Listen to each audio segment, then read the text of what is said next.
Even if you are talented, you can't succeed without having great habits. You don't need to lose weight, you need better eating habits, and then your weight will always be around where you want it to be. You don't need more money, you just need better financial habits, and then you'll always have enough money. You can be the architect of your habits rather than the victim of them. A lot of the time people talk about, I want to have more money, or I want to lose weight, or I want some kind of result. But the truth is, your bank account is a lagging measure of your financial habits. Your weight is a lagging measure of your eating habits. Your knowledge is a lagging measure of your learning and reading habits. We think the thing that needs to change is the bank account or the test score or the number on the scale, but actually the thing that needs to change are the habits that precede those outcomes.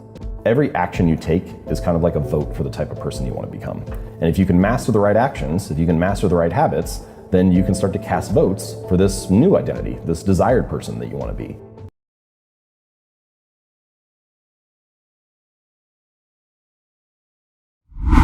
Doing one push-up does not transform your body, but it does cast a vote for being the type of person who doesn't miss workouts. The technical definition of a habit is a behavior that has been repeated enough times to be more or less automatic. So things that you can do pretty much without thinking about them. Unplugging your toaster after each use, or tying your shoes, or brushing your teeth. Things that you pretty much just go on autopilot when you do them.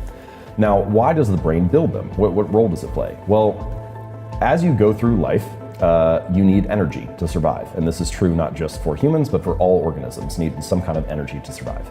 And getting energy requires energy. You need to eat food to be able to walk around and find the next meal.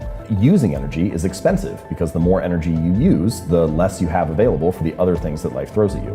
And so your brain is looking for ways to conserve energy whenever possible. And habits are a great method for doing that.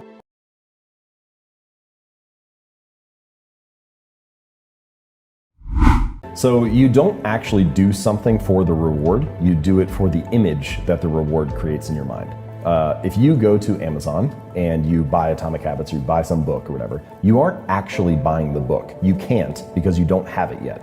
What you're buying is the image that that sales page creates in your mind. You're buying the expectation that it will be a good book. And the reward of actually having the book or reading the thing only comes afterward. It only comes after the action.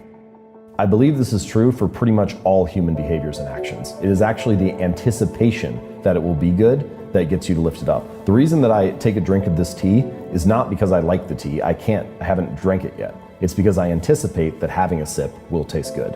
And so it's actually the anticipation or the hope, the prediction of what is to come that motivates all actions to occur.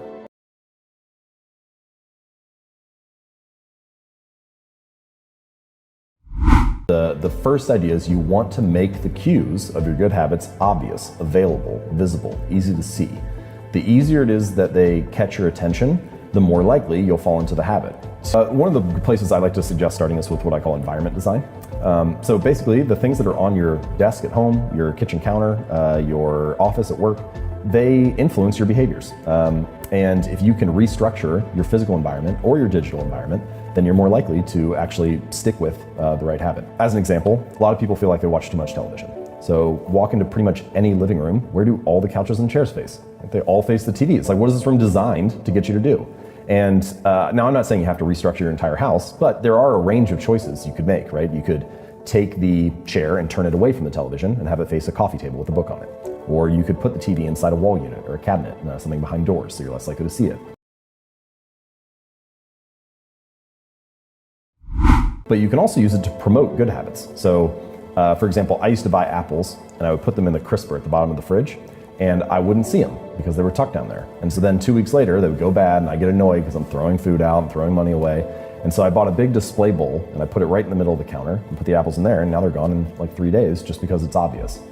Same thing was true when I built a flossing habit. I realized that for many years I would brush my teeth twice a day, but I would only floss every now and then. I was like, well, why is that? Well, one of the reasons is because the floss was in a drawer in the bathroom and I just wouldn't see it. It was tucked away down there. So this time I bought a little bowl and put it right next to my toothbrush and put the floss in there, and now brush my teeth, put the toothbrush down, pick the floss up. Now I floss twice a day, which I've been told is excessive. So it's, it's like all I needed was that environment change, and those habits were kind of able to fall in line.